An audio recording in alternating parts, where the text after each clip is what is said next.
Friends चलिए start करते हैं मूल विधि और संविधान से जुड़े वो सारे प्रश्न जो कि दोस्तों आप लोगों के प्रीवियस ईयर एग्ज़ाम में यूपीएसआई के पूछे गए हैं ये सारे क्वेश्चन, और आगे जो आने वाला है आप लोगों का यूपीएसआई का एग्ज़ाम जो होने वाला है उसमें भी पूछे जाएंगे।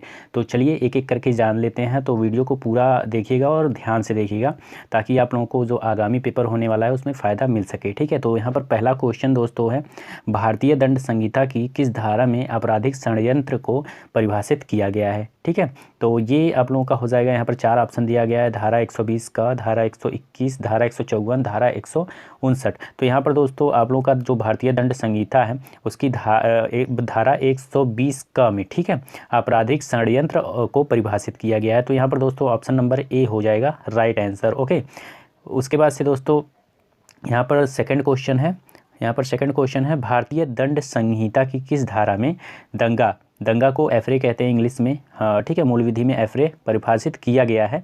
ठीक है, भारतीय दंड संहिता के किस धारा में दंगा किस धारा से रिलेटेड है, तो दंगा जो है आप लोगों का 159, ठीक है, धारा 159 से रिलेटेड है दंगा। ठीक है, दंगा से अगर पूछ ले धारा किस में आता है तो 159 धारा में आता है भारतीय दंड संहिता के। ओके, उसके बाद से दोस्तों एक क्वेश्चन और पूछा गया था, निम्न में से कौन सी भारतीय दंड संहिता की धारा भारतीय संविधान की धारा 14 और 21 के अधीन असंवैधानिक करार दी गई है। ठीक है, तो इसका जो आंसर हो जाएगा आप लोगों का वो हो जाएगा दोस्तों यहाँ पर धारा 303। ठीक है, धारा 303 ये आप लोगों का आंसर हो जाएगा। तो यहाँ पर दोस्तों धारा 303 जो है वो भारतीय दंड संहिता की ऐसी धारा है जिसमें भारतीय संविधान की धारा 14 और 21 के अधीन असंवैधानिक करार दी गई है। ठीक है, तो ये धारा 303 आप लोगों का बिल्कुल राइट आंसर हो जाएगा।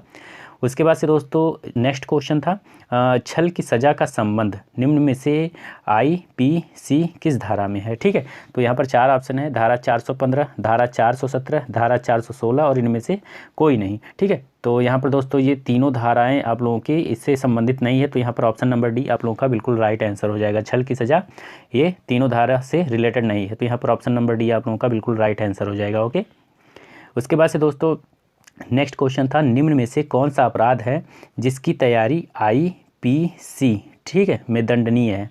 तो ऐसी कौन सी अपराध है जिसकी तैयारी आईपीसी में दंडनीय है। यहाँ पर 4 ऑप्शन है, हत्या, दहेज हत्या, भारत सरकार के विरुद्ध युद्ध छेड़ना या चोरी। तो इसमें से कौन सा राइट आंसर हो जाएगा, तो यहाँ पर दोस्तों ऑप्शन नंबर सी जो है वो आप लोग का राइट आंसर हो जाएगा, भारत सरकार के विरुद्ध जो है युद्ध छेड़ना।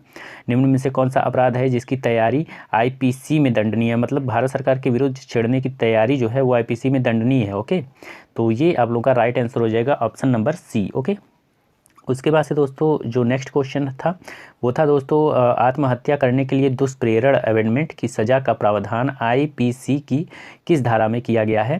तो यहाँ पर दोस्तों यहाँ पर जो दुष्प्रेरण है, ठीक है, अमेंडमेंट दुष्प्रेरण की सज़ा का प्रावधान आईपीसी के किस धारा में किया गया है, तो इसका जो ऑप्शन हो जाएगा दोस्तों आप लोगों का राइट धारा जो हो जाएगा वो 306 हो जाएगा।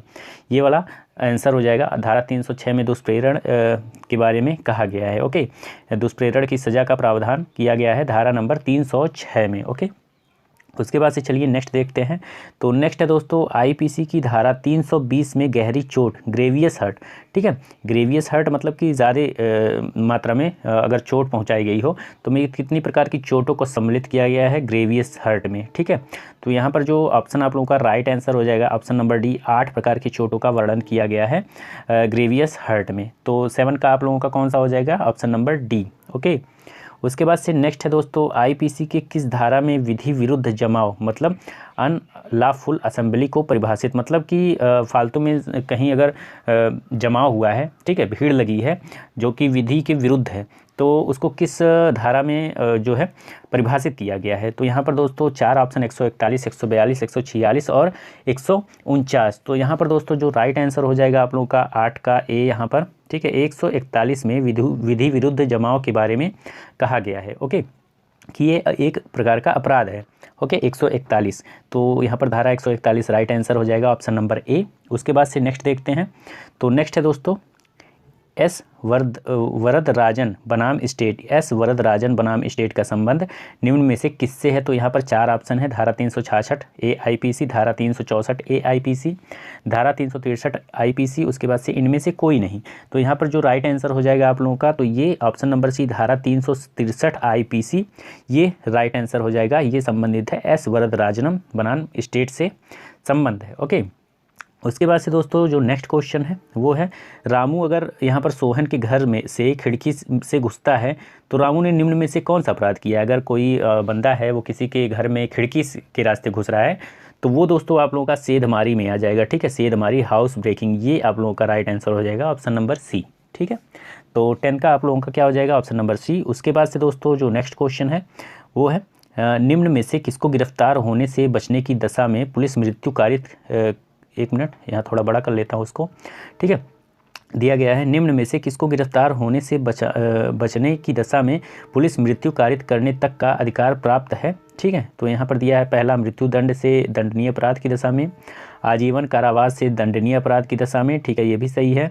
उसके बाद से उपरोक्त में से कोई नहीं, यहाँ उपरोक्त दोनों है, तो ये दोनों आप लोगों का राइट हो जाएगा ऑप्शन नंबर सी। ठीक है, 11 का सी आप लोग का राइट हो जाएगा। यहाँ पर ऑप्शन नंबर ए मृत्युदंड से दंडनीय अपराध की दशा में, बी आजीवन कारावास से दंडनीय अपराध की दशा में, ये दोनों राइट आंसर हो जाएगा। ओके, ऑप्शन नंबर सी यहाँ पर राइट हो जाएगा। उसके बाद से दोस्तों नेक्स्ट है, निम्न में से किस केस में अस्वस्थ मन अनसाउंड माइंड का बचाव के रूप में होने का सिद्धांत प्रतिपादित किया गया? अनसाउंड मतलब जिसके पास जो बगैर दिमाग के काम करता हो। ठीक है, कोई अगर क्राइम कर दे रहा है, जो अनसाउंड माइंड का जो बंदा है, ठीक है, तो उसके बचाव के रूप में होने का सिद्धांत प्रतिपादित किया गया है। तो यहाँ पर 4 ऑप्शन दिया गया है, वी गोविंदा, RV हेडले और Stephen case, RV Prince case, McNaghten case. ठीक है, तो यहाँ पर 12 का जो ऑप्शन नंबर जो ए है, मैकनाटन केस, ठीक है, इससे संबंधित है। ठीक है, ये जो अनसाउंड के बचाव के रूप में होने का प्रतिपादित जो है मैकनाटन केस में किया गया था। ओके, उसके बाद से दोस्तों नेक्स्ट है, निम्न में से किसका संबंध आत्मरक्षा के अधिकार से है?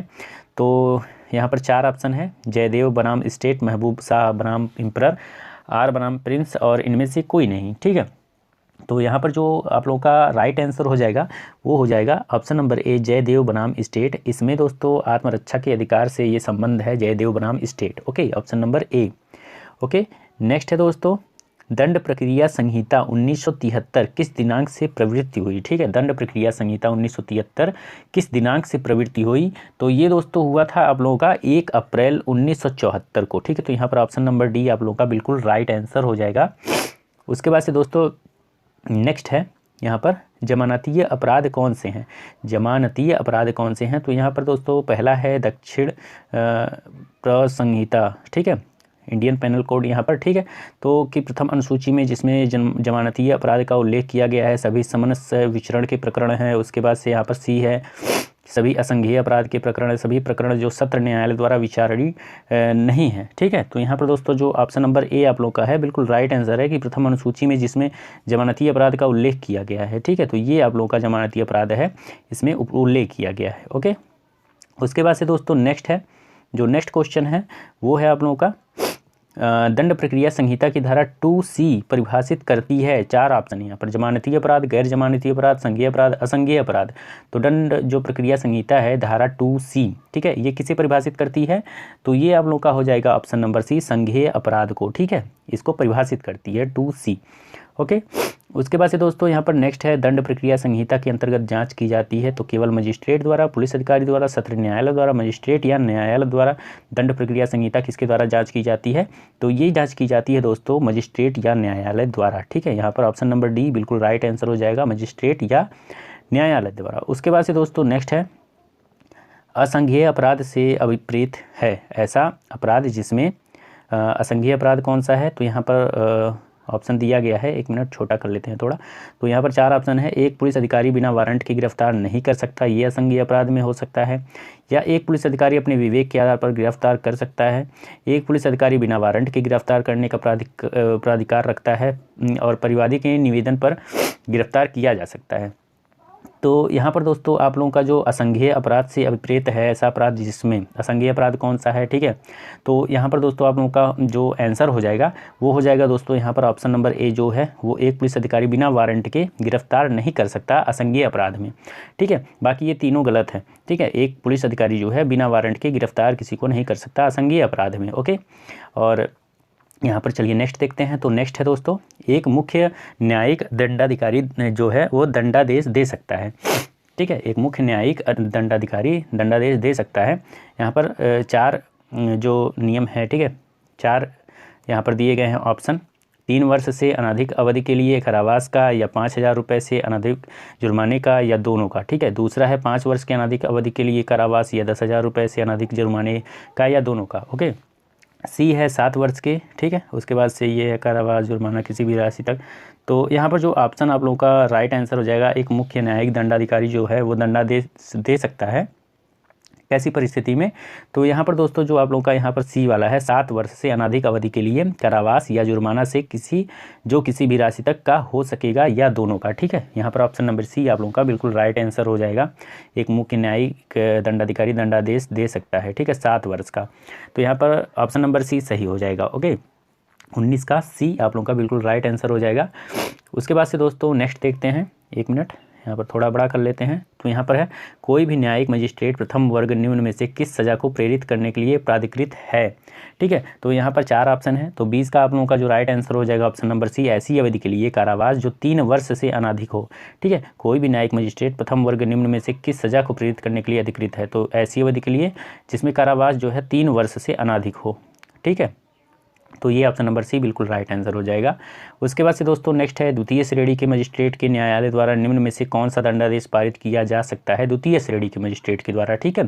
तो यहाँ पर जो आप लोग का राइट आंसर हो जाएगा वो हो जाएगा आप लोगों का ऑप्शन नंबर बी, ठीक है। ऑप्शन नंबर बी, 1 वर्ष से अनधिक अवधि के लिए कारावास, ठीक है। द्वितीय श्रेणी के मजिस्ट्रेट के लिए पूछा जा रहा है, यहाँ पर ध्यान दीजिएगा, ठीक है। अगर द्वितीय श्रेणी का हो तो यहाँ पर दोस्तों 1 वर्ष से अनधिक अवधि के लिए कारावास होगा, ओके।